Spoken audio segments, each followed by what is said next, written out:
Hello, class. So, now in this module, we complete our reading of Sunjata and we will write our first essay assignment. So, remember, the whole epic of Sunjata is really much longer. We're only reading the very beginning when we learn about where he comes from and his childhood. So for this module, you want to read up to page 1441 of the PDF that's uploaded to the module.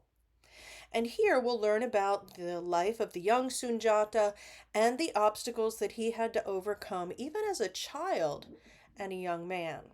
So, for this module, you'll read the sections entitled Sogolon Wulan Konde of Doni Kiri, The Childhood of Mansunjata, Mistaken Murder, and the Question of Exile. So, in this section of the reading, we finally meet the mother of Sunjata, and she is an interesting lady.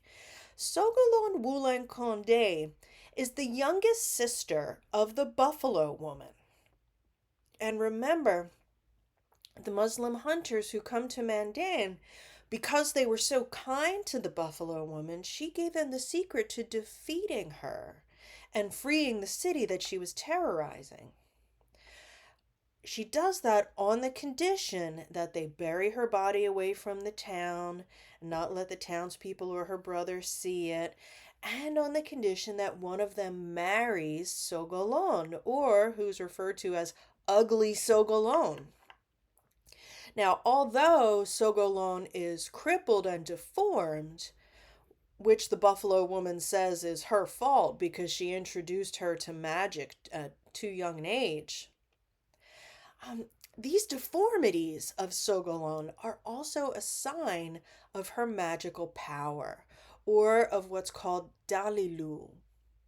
And she in turn transmits that magical powers to Sunjata. So, in these brief chapters that deal with Sunjata's youth, we see his power begin to grow. Now, remember, because Sogolon's jealous co wives try to prevent her from having a son, they give her poison to delay her pregnancy, and then use magic to try to cripple the young child Sunjata. So he does not walk until he's 7 years old. However, at his seventh year, the determined young Sunjata reveals a superhuman strength. Notice the Muslim customs in this story. It's around this time that Islam was introduced to West Africa, and we see signs of that in this epic. The hunters that come to Mandan are Muslim. They bring with them Muslim customs. And we also see the practice of polygamy, meaning a man like Sunjata's father has many wives.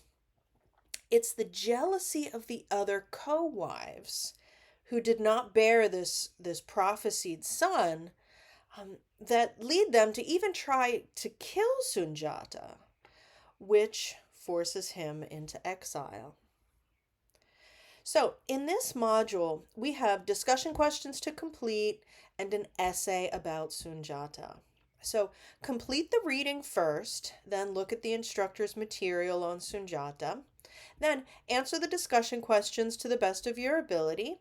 Then, move on to the essay. The Epic of Sunjata is the topic of all of the question options. But there are three different ways you can choose to analyze the story. Remember, you only need to choose one. So read each option carefully and make sure your essay is well organized. I will be posting a video that goes over the questions in detail and also provides some strategies to organizing the essay. So keep an eye out for that video too. And I will see you on the discussion board.